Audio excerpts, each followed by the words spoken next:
Welcome back to Unfiltered by Jade. Today we have with us here Tina-nomad. We're going to speak about nomads. Who are nomads? What do they do?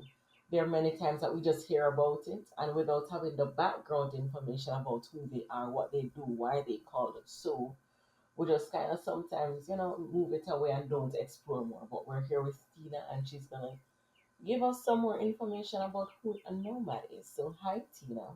Hi, thanks for having me. No problem.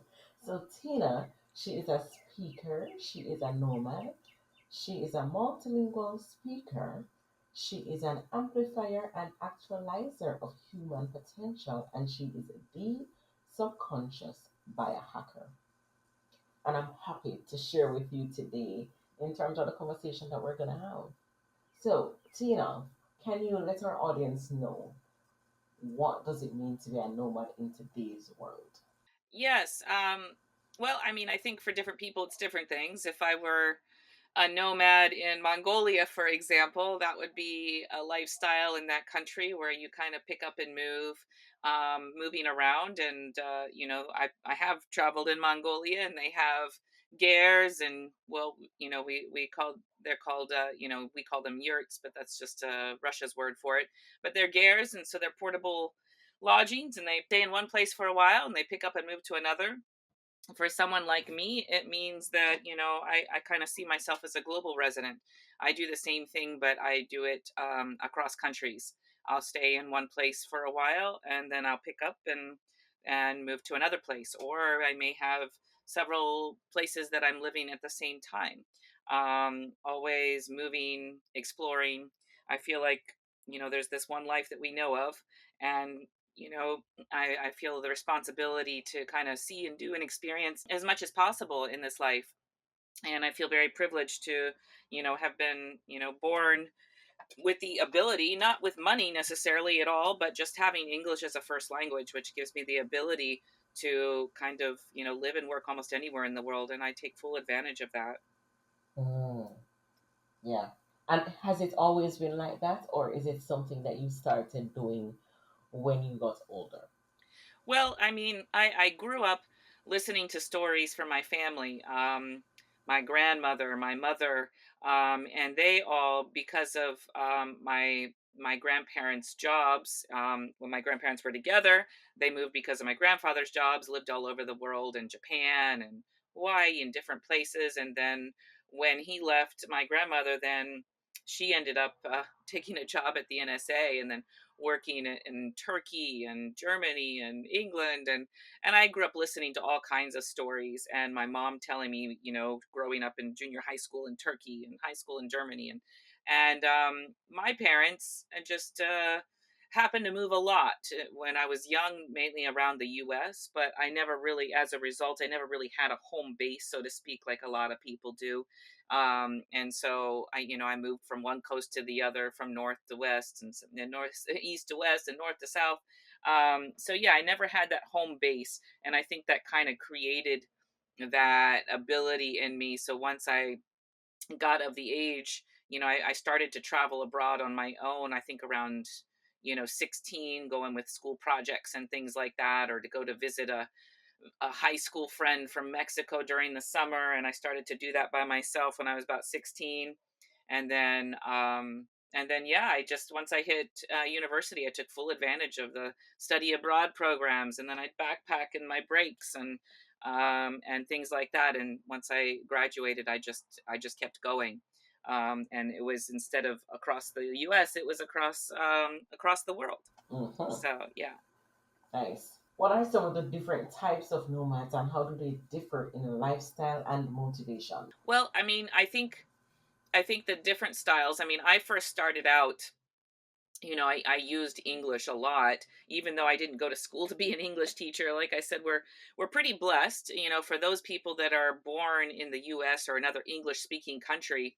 And I didn't grow up with money. I actually grew up the opposite of that. I grew up in a single home, and pretty on the poverty level. But I learned how to become very resourceful. I also studied hard. And then I learned what a gift it was to have English as a first language and to be able to use it. And so, I moved to China, and I taught English in China to, to junior high school students. I lived in Japan. And Japan was I like to say, my base, because I traveled a lot during that time for 9 years. I worked in the educational system, and then I had, my own job. I took my own business as a, one-on-one instructor teaching, private groups and things like that. And I took full advantage. I taught in Spain as well, took full advantage of just having the English language. So I think that's one way that people are nomads, is that they take advantage of having English as a first language, or whatever other skill they might have that's marketable in another country, and they go and get a job there in whatever it is, whether it's teaching English or something else. And then they stay there for a while, and they move on to the next one, and they stay there for a while and move on And to the then move next on. one. Mm, Nowadays, with the digital nomad, then that's opened up a different style of traveling. So if you have the ability to work online, then you're able to stay anywhere you want, as long as you're able to get some kind of a visa. And a lot of countries are having, better visas for that. Then, you can just stay, 3 months here and 3 months there, because you're working and getting your money online. So I think that's kind of the main style. And then we started with the first example of, like, Mongolia, where you're nomadic with inside a country. And yeah. there's a lot of people, not just in Mongolia. Right now I have a couple of residences right now. One of them is in Mexico, in Baja, and the other's in Ireland. And they have, in Europe, not just in Ireland, in Europe they have, gypsies and travelers. And so that's another type of nomadic people that have been doing that for a long time. They usually travel in caravans, Mm, in larger vehicles and things like that. And they may post up somewhere for a while, and then they go, and then they move on to the next place. And that kind of takes that whole Mongolia type of thing, to a similar level, but moving around in a region. So yeah, that's the kind of the nomads that I'm familiar with right now, and the nomadic lifestyles. okay. That's interesting though. Yeah. Because you don't normally hear about the different types. You just think that there's one. There's a nomad and that's it. You don't there's yeah, yeah, generally there's no category, or we don't normally hear the categorization of them. Yeah, yeah. So that's good. Well, it's not, no one's ever asked me that before, so it's interesting to kind of put it together. And then having witnessed the gypsies and the travelers too, and they're definitely nomadic. They don't stay in one place, and they like that Mm, lifestyle, and they're usually born into it. And yeah. just like, the Mongolians, they're born into that lifestyle, and they continue that. So yeah, Mm. versus someone like me who chooses it. What challenges and obstacles do nomads face daily, and how do they overcome them? Well, I mean, going into different countries each time takes a lot of adaptability, and a flexible mindset, and a willingness to learn about different people and cultures, and to know that, things aren't always going to work out the way that we maybe want them to, or Mm-hmm. based on where we're from, this is how things are supposed to work out. Well, living here right now in Mexico, things don't always work Right, out the way that they would in a Western country, right. and there's a lot more challenges to that, especially in third world countries, and I've lived in quite a few. But at the same time, there's a lot of things that you can do, and in third world countries, that you couldn't do in a first world, and you can afford a lot more, and you can get someone to come to your door and fix your car or whatever it is. And so there's, the challenges are there with the, difficulties if you don't speak the language. Communication can be a barrier, getting taken advantage of by people that see you as someone that has more than them, which is true, even though you may not have a lot of money compared to other people from where you're at. You still definitely have more than most people in any third world country. And so, there's a level of thought that has to go into, what you're doing. So communication, and being cautious sometimes about, where you put your money, and what you do with things. But again, to me, the advantages always win out if you Mm. learn how to be adaptable and a little bit savvy. Yes, you can make it. Yes, exactly. What environmental and sustainability considerations are associated with nomadic living? And how do nomads minimize their environmental impact? Well, I mean, there's a lot of ways nowadays. I mean, there's online resources that'll give you the ability to, how can I offset my plane ticket, or the cost of, flying some, not the cost of flying somewhere, but the environmental impact of flying somewhere. So there's resources you can use online to show you how to balance it. I mean, Personally, for me, I try to be conscientious wherever I'm at and respectful of the place. And even if people are throwing trash on the ground wherever I'm at, I'm not going to throw trash on the ground because I know better. Right. And if I have the ability to recycle things, then I'm going to go that extra step and separate things and recycle, even though it's not a common practice wherever I'm at. And public transportation, not only does it give you a good way to be part of a culture, but it is a good thing, for the environment to use, public transportation versus always getting your own. So those are Right. some of the few ways that I do. And then there's other ones online. You can take it up and you can find a tracker that helps you to offset your carbon imprint. What are some benefits and rewards of the nomadic lifestyle? And what keeps the people committed to it over the long term? To me, I mean, there's obviously a lot of challenges, like as I talked about, but the benefits and rewards to me always win out over anything else. Hmm. The benefits and rewards of a nomadic lifestyle, we're all born in one country, wherever I'm born, and you, Jade, you're born in Africa, and it sounds like you've lived in, Jamaica, and we're all born in different places. But the reality is, if we stay in the place that we were born, not just the country, most people stay in the exact same place that they were born, the same town. The issue with that is that our perspectives tend to be very limited, and Yes. limited based on only where we're from. And so people tend to, and it brings a lot of conflict in the world, which we see now, especially in the political environment. And people are very married to, this is right, this is the only way to see things. And that's what happens when you're raised being taught that what you see right in front of you is the only truth. And so Mm, it's kind of like thinking about, there's a painting in front of you and you looked at your whole life and you're like, okay, this is true. And you're like, yes, it's true, I can see it, it's right there, of course it's true. The issue with that is saying that is the only truth, when what you don't realize is that painting is more like an entire globe, and yes. there's a different aspect of it on each side. And because you haven't moved anywhere else and you haven't gone anywhere else, all you're seeing is what's smack in front of you, which Yes. may be correct, but it doesn't make what other people are seeing all the way around Yes. any less correct at all. And so they're all right. So when you travel and you become more of a global resident, like I do, you start to see yourself, to see your country, to see the world through the view and perspectives of people all over the world, and that shifts things. And there's nothing in the world, no amount of reading, no amount of study, no amount of hearing it, that can change that global perspective for you, than actually stepping into the shoes of people in other countries and seeing what they see as they see it. Yes. And that is more invaluable than I can possibly say.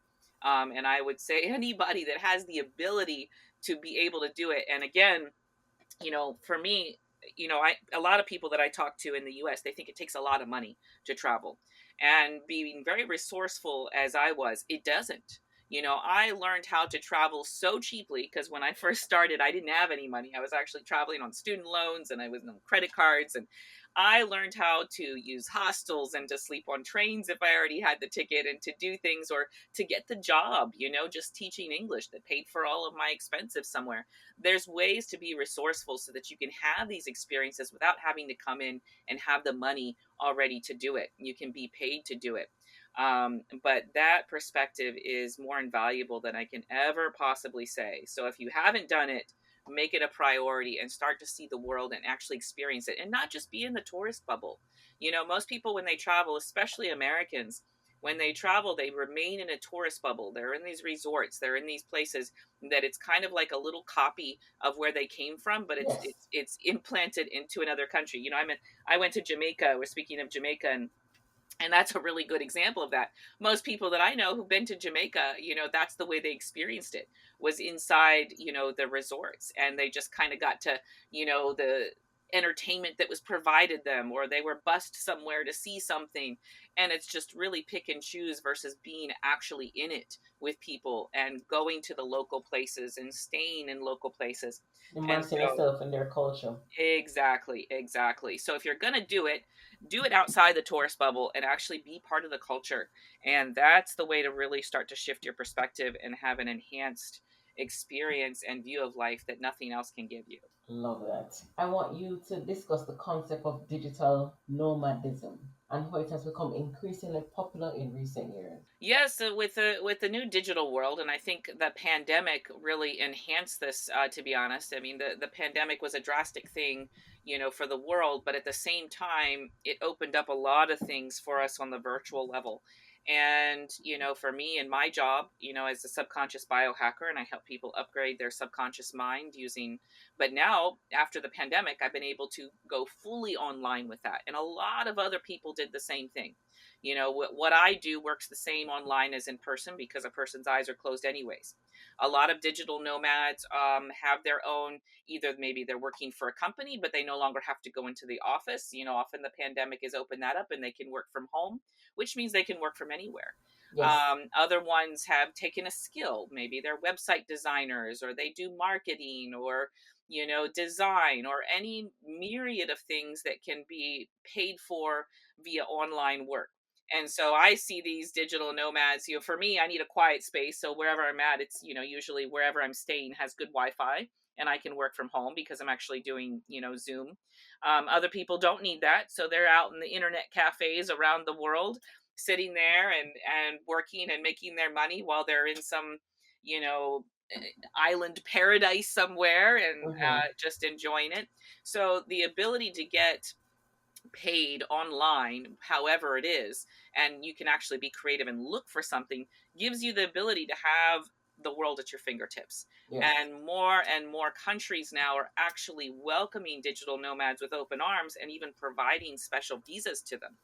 And Nice. so otherwise, if they don't, you can always go in on the tourist visa, and usually allows you a 90-day stay before Okay. you move on to the next place. And Yes. that gives you a real good, a 3 months is a good taste of a place.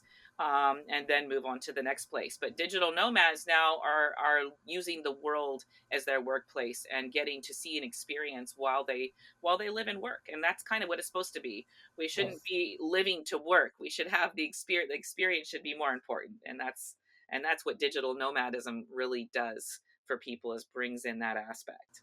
Hmm. What advice would you give to someone considering embarking on a nomadic lifestyle for the first time? First, I would say don't consider it anymore. Make the decision to do it. Ah, okay. And once you've made the decision to do it, just say, okay, this is so valuable. I must do it. And now I'm going to figure out how to do it. So the first step is just Ah, make the decision. Don't like, oh, I don't know. I mean, it's pretty comfortable here. This is all I've known. But again, what I say, what I always kind of do is I put myself in my older self. Let's okay. say I'm 85 years old looking back at my life. And what is that me going to look back and be happy or sad that I did or didn't do? Hmm. And so that person is going to be looking back and like, oh, yeah, I'm so happy that you stuck with that same job for 40 years and you were comfortable and, it didn't You really didn't rock step the boat. outside of your comfort zone. And No. you stayed in your comfort zone, didn't rock the boat. Yeah, you got kind of what you needed, but you didn't see or experience anything in life. Ooh, Or is that older me going to be happy that I went out and saw and experienced and the had all of world. these adventures and saw the world? So the first decision is do it, because there's nothing else like it. And then the next consideration is, how are you going to do it? And Right. how are you going to do it? There's so many ways. If you're a student, take full advantage of the study abroad programs in university and college. They're part of you can actually put them on your student loans. Right. You can put them on your student loans. It's just a part of college. So if you can, most universities will offer 3 or 4 different countries that you can go and live in and study in as part of their program. So you're actually getting your accreditation like you were still in the US or whatever country you were in. But instead, you're living in Australia, you're living in Europe, you're living in South America, or wherever it is, and you're adding on another language as you do it. And that's what I did. I went ahead and made a double major. I added in Oh, Spanish as a double major because I will tell you what, you're going to be more marketable with a second language in whatever you do than the person who doesn't have that second language. right.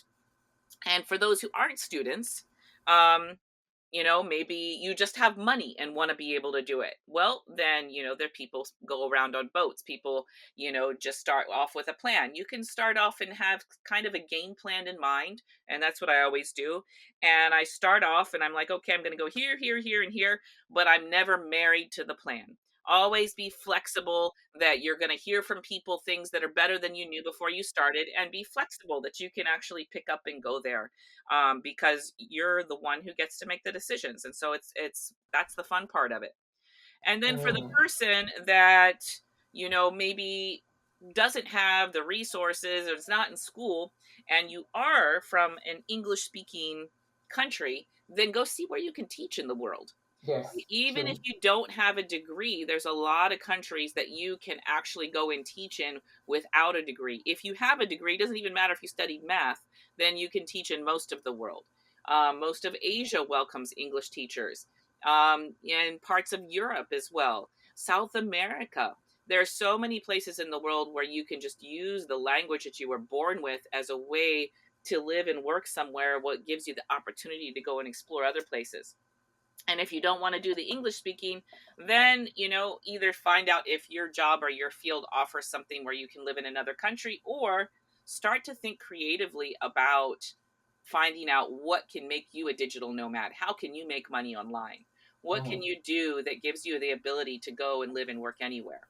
And so there's so many things. But again, coming back to the first thing, just do it. Let's There do is it. nothing in life that will change you so much as living a nomadic lifestyle and really gaining that experience, and the people that you'll meet and the enriched experiences, and the friends that you will have for the rest of your life. Nothing like Mm. it. So I just know, Tina, thinking about it though, I think people are afraid. Like how you decided to go on this journey hmm basically with nothing. People are afraid of leaving America or leaving wherever they are, their comfort zones, to go yeah, somewhere and starting on yes, nothing. And how are they gonna do it? And they're not gonna be comfortable.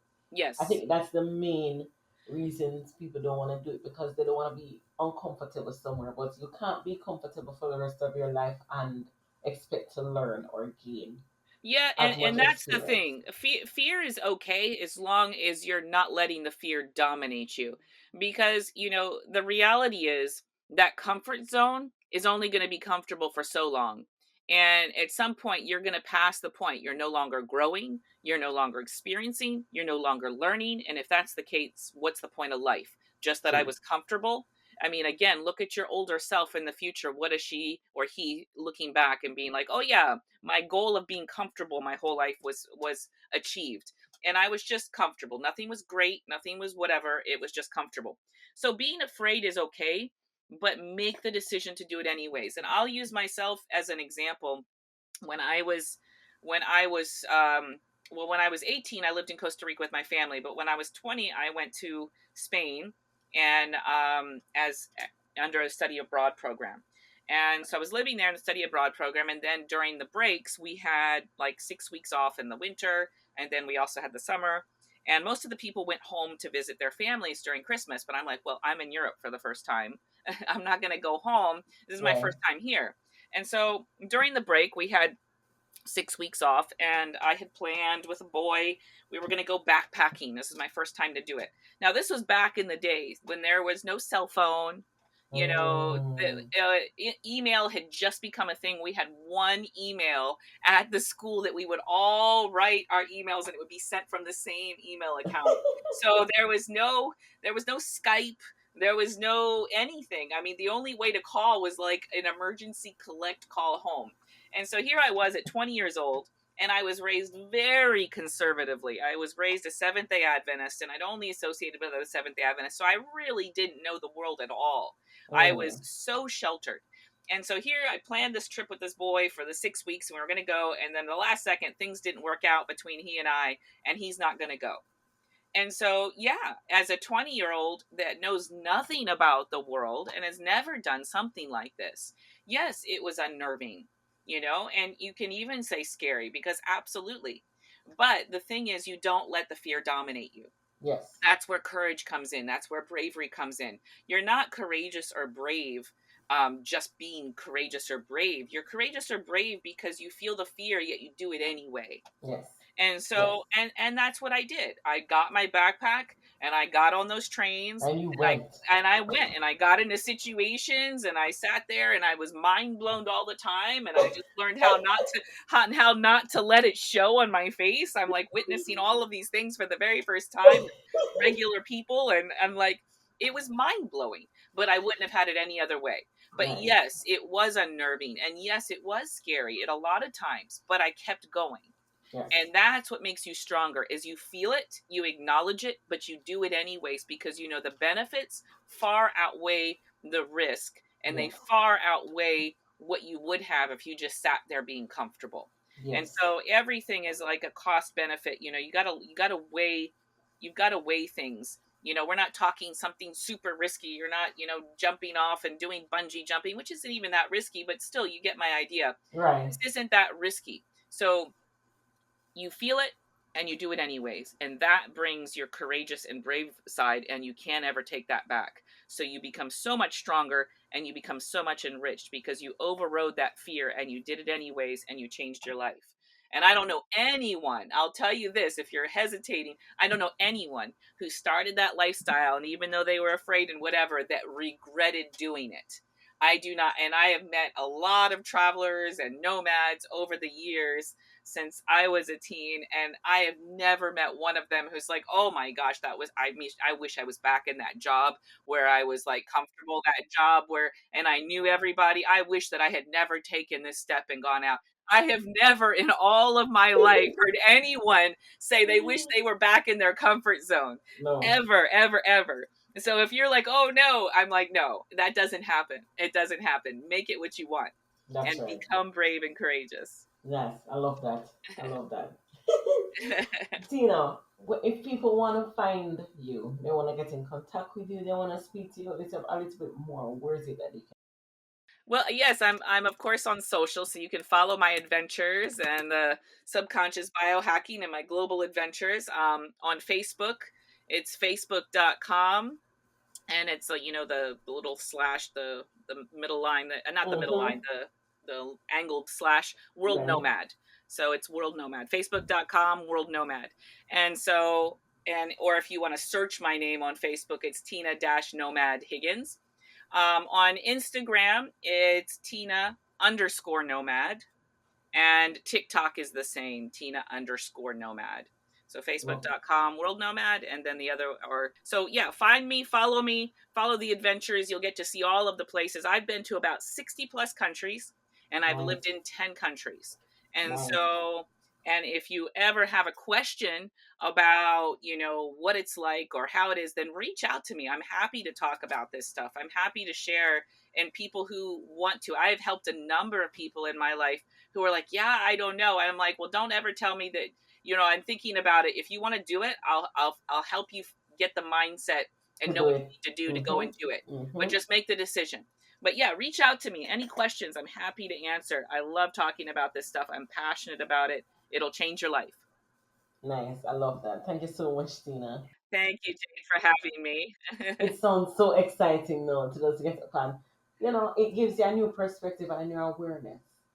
Yes, and I mean, you've lived Right. in multiple countries as well, and are also multilingual, and you know what it does. I mean, you know that it changes the way you see life. Yeah, it changes your perspective on things. Hmm. Your worldview changes when you get the experience to see different cultures. Yes, absolutely, absolutely. And in this day and age, it is absolutely necessary that we start to change that world perspective. We need to start being responsible. So it's not just for you and getting out of your comfort zone and experiencing life. Everybody needs to start doing it the most as possible. There's some places in the world and third world countries that they can't.